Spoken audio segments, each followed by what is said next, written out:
Welcome my friends, Dr. Sayed Kazmi here. You're watching my YouTube channel. I've made a couple of videos as far as the assessment of developmental age or developmental assessment is concerned in the MRCPCH clinical exam. But one of my viewers and subscriber, Mr. Naresh Gulati, actually requested me to make a special video on assessment of the social domain as far as the MRCPCH clinical exam is concerned.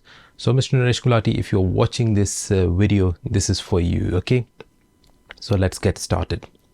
Now, you will be given 22 minutes in which you've got 10 minutes for history taking, 3 minutes for your presentation, and then 9 minutes for your, the assessment, in which you have to ask the examiner about the different milestones, and depending on your theoretical knowledge, you will be asking about different milestone if the child has achieved it or not, and based on that, then finally you will make your assessment that what would be the developmental age of that particular child. So when you have introduced yourself and you've made your opening statement to the parents and you ask, okay, what are you concerned about the child development, you always ask, whatever they say, it's very important to ask what was the age of onset. So how old was the child when the parents first noticed that the child was lagging as far as that particular domain of development was concerned. Then it's also important that while you are talking about the thing, obviously if you are assessing social domain, you have to do it later on, but you have to ask about other domains of development like gross motor, fine motor, and vision, speech and language. So you have to ask the parents if that particular child has met his milestones for gross motor, for fine motor, for language and speech, depending on whatever physical age has he got. It's also very important to ask a family history. If they've got a family history whereby children, they suffer from developmental delay, or they've got some types of disorders in which the development is affected. You have to take a very thorough pregnancy, birth and postnatal history. So in pregnancy history, you ask whether that pregnancy was planned or unplanned, whether she had any complication, whether she had any problems during that pregnancy in terms of whether she had any infections, whether she had any problems like hypertension, gestational diabetes, whether she was taking any medications for any reasons, and do particularly ask about the scans, if she had scans property antenatal care, and what were the results of those scans. Was she told that some of the scans were abnormal or there was something going on? So do ask about these things. Then ask about the birth history, whether that was a term or a preterm birth, whether it was an assisted or a normal one or a cesarean section. If it was a cesarean section, whether it was an elective one or whether it was emergency, and if it was emergency, what was the emergency? How long did the labor take? Whether she had like any premature rupture of membranes or had any infection at the time of birth, and whether she was given antibiotics for that. And then you ask about the postnatal issues as well, whether when the baby was born, did he cry immediately, did he need any resuscitation, did he had a prolonged stay in the special care baby unit, or was he admitted on the neonatal intensive care, whether he had any prolonged jaundice, whether he needed phototherapy, whether he was treated for sepsis. So all these types of things, or whether what was his birth weight, and whether when he was born, were there like any abnormal features as far as his physical appearance was concerned. In other words, you are asking about dysmorphism. So you have to take a very thorough history about the pregnancy, the birth and the postnatal period, because most of the problems with development usually occur because of problems in this, either in the pregnancy, either during birth or immediately after birth. Then you also ask, let's say if the child is 3 or 4 years of age, you ask if the child had suffered any type of illnesses. In other words, we are talking about simple past medical history. If the child has suffered any types of illnesses which required hospitalizations or which required some medications, or whether he had surgeries, or whether he had accidents, or whether he had transfusion. So all those things are asked in the past medical history. Ask about the social history. What's the child environment like, home environment like? How many siblings has he got? Whether they are fine, how is he getting along with his siblings? How is the relation with the parents? Okay, so these types of thing. Is there any sort of how is the child interacting with his siblings, with his peers at home? So all these types of things, okay, which would give you an idea whether that child is lacking in the social domain or not. Also ask about the educational history, whether the child goes to the normal school if he's of school going age, whether he's got any special needs, whether has got he goes to a special needs school, things like that. How is his academic performance depending on his age. Okay, so you ask about all those things. You also ask about the behavioral history, how the child is getting along with his siblings if he's got them, how he's getting along with his friends if he's got it, how does he get along with other children of his age. So you ask about all these things which are part of the behavioral history. You also ask about any special parental concerns, if they've got any concerns regarding their child social interaction, or what do they think about, if they are known to already have some, like the child is known to have some disorder, then what is their sort of a goal for the child future development. So whether they are getting any sort of help from the GP, whether they are getting any help from the community, whether they are getting help from the hospital, or whether the child is known to any special needs team, and how frequent is their interaction with them, and how happy they are with the progress of the child, and if they are not, what are the reasons for that. So you have to ask these particular focused questions in the history when you are dealing with the developmental milestones, especially with the social domain of development. Now for children age, I would say like 0 to 12 months, the questions that you need to ask when you will come down to proper assessment of the social domain. So depending on let's say if the child is 2-3 years of age, so you will start right from the very beginning. So for 0 to 2, you say like, okay, well, fine. Did the child, respond to social interaction? Like, did he smile at, let's say, 6 weeks of age?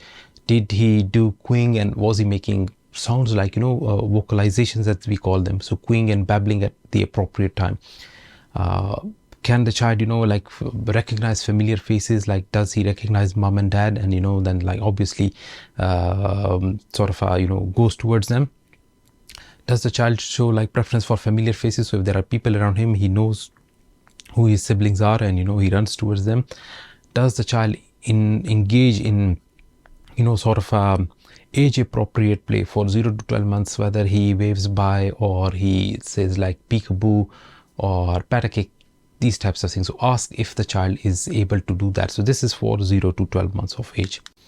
For children aged 1 to 2 years, you have to ask if the child engages in parallel play. So parallel play is, when, let's say if the two children are playing, so they are playing and they are focused on their own play. So two children would be playing parallel to one another without interfering in one another's play. So this is known as parallel play. So you ask them if the child engages in parallel play.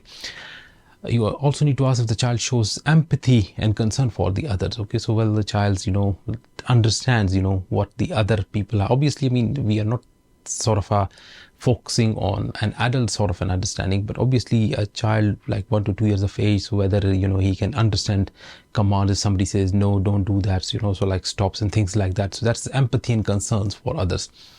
Does the child follow simple social rules, like, does he take turns while he's waiting for his food, or does he share his like toys and things like that? Does he engage in imaginative play? So imaginative play means like if he sees something, so like for example the parents are talking on the phone, so if he's got a plastic phone, he will like hold it to his ears and say something as if he's talking to someone. That is imaginative play. So does the child take part in the imaginative play or not? Does the child use language to consider? So if the child can say words and he's so does he use language to communicate depending on his age? So at least like at 18 months should be saying 2-3 words to communicate. So whether he's doing that or not. For children aged 2 to 3 years, whether they engage in cooperative play with other children. So at this age, children can share toys, and whether they do that or not. Whether the child shows increasing empathy. So as they are growing, they have got more understanding of others' feelings. So if the other child is not happy, they can they can realize that. So whether they understand these feelings of the other children or not. Does the child obey like more complex social rules, like for example if there is a game in which they have to take turns, so does the child wait for his turn, so in other words, is he learning the social rules or not? Does he use language to negotiate and problem solve with others? So has he got a more vocabulary where he's expressing himself, with the words that he have learned so far? So remember, I mean, some of these problems can be related to his speech and hearing as well. But if his speech and hearing is fine and he speaks, but then speaks only with 1 or 2% and does not use it with the one, then you can think there can be a problem with the social domain. Then for children like between 3 and 5 years of age, again, has he got friends? Does he make friends with other? Is he easygoing with other kids or not? Does he show sort of a responsibility and independence at the same time? Can he sort of take his small decisions on his own? And does he show responsibility if you ask him stand there or don't do that? So these types of things, understanding the things. Does he engage in group activities where 3 or 4 kids are sort of playing together, and in which they've got roles, like some is bringing the toys, other is making a house, things like that? So does he engage in that? And does he use expressive language? And does he give ideas to the other? So in other words, how is his expression of his language? So does he do that? Because between 3 and 5 years of age, these things should start developing. So you ask about all these things. So let's say if the examiner is telling you yes, he is doing all these things, so it means that he is within that age bracket as far as social development is concerned. But let's say if he is not, like you say, he said like, okay, fine, he is doing something which is normal for up to 3 years of age, but he's 5 years of age, but he's not having any of those milestones which a child between 3 and 5 years of age would be expected to do. So then you say that his developmental age as far as the social domain is concerned is up to 3 years. Though his physical age is 5 years, but his social development is up to 3 years. So you need to know what are the different types of milestones that are achieved between various age brackets, and you have to ask about those things. So you will start from the minimum and you go on till the child cannot do any more of that, or examiner says no, he can't do that. So you know that is the sort of a border up, or like the limit up to which the child has got his social milestones developed, and beyond that he hasn't got it. So you have to ask these questions. Also, while you are saying this thing, you tell the examiner, because obviously this is sort of a simulated thing where you are asking, tell them that in a real scenario, basically while you are talking to the parents, you would be observing the child as well. So the child is playing, whether he is preoccupied with a particular toy, whether he is sort of showing interest in his surrounding, he's making eye contact, or he's just aloof and just like preoccupied with his own self.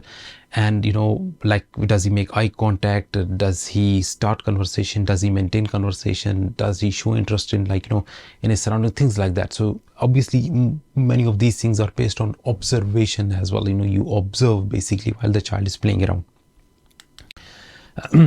Once you have you have asked about all these milestones of social domain, based on the age bracket, like 0 to 12 months, then between 1 to 2 years, 2 to 3 years, and then between 3 to 5 years, you have to present. So you will tell that based on the assessment of the social domain that I've done, let's say this child has got a social developmental age of 3 years. Okay, but you would always say that I would like to repeat this in ideal setting. So I would like to do the same thing in a more sort of a formal setting to see, because sometimes the child might be shy, he might be unfamiliar with the new environment, so he might be not that much active. So say I would like to repeat this thing, and I would also like to assess the other domains. This is very important, because one domain does not give you the overall picture. Obviously you are asked to say I would do a complete developmental assessment. So I would like to ask about the gross, I would like to assess the gross motor, the fine motor, language and speech. I would also like to plot the child's height, weight, and his head circumference. And I would like to do a complete neurological examination, because obviously development and neurology are very much intertwined with one another. So you will say I would like to do a complete neurological examination, and then I would be able to make a plan. So then they might ask you that, okay, well, fine, what do you think if the social domain has been sort of affected and the child is lacking on that? What could be the common causes of lagging in social development? So some of the most common causes of isolated social domain development, or where the social is more affected as the other one. Number one is autistic spectrum disorder. So autistic spectrum disorder should be your number one, obviously, suspicion in case where social domain is concerned. In girls, if there is a sort of a retrogression of developmental milestones, obviously you would think of Rett syndrome, especially if there is self-mutilating behavior as well. If there are boys and there is a family history, think of Fragile X syndrome. Then you can think of a broad group of disorders which are known as sensory processing disorders. So that is sort of an umbrella term in which the child cannot process sensory inputs, cannot properly sort of comprehend those things. So obviously that leads to the child being not expressive, not being able to respond to various social cues. So that leads to sort of a lagging in social developmental milestone as well. So sensory processing disorders. Language delays can also sometimes be associated with social domain sort of lagging, because obviously you need language to express yourself. So if you have got language problems, expressive language or receptive language, you can have issues with that. Hearing problems, obviously, if you can't hear, you can't develop your language, and that would lead to those things. And last but not the least, social deprivation and neglect, if the history is pointing towards that direction. So that can also lead to a sort of problem with the social domain of development. So remember, while presenting the, keep autistic spectrum disorders on the top, then obviously sensory processing disorder, Rett syndrome in females, Fragile X in males, and language and hearing problem, and social deprivation and neglect. So this was a brief sort of recap of how do you do the social domain assessment.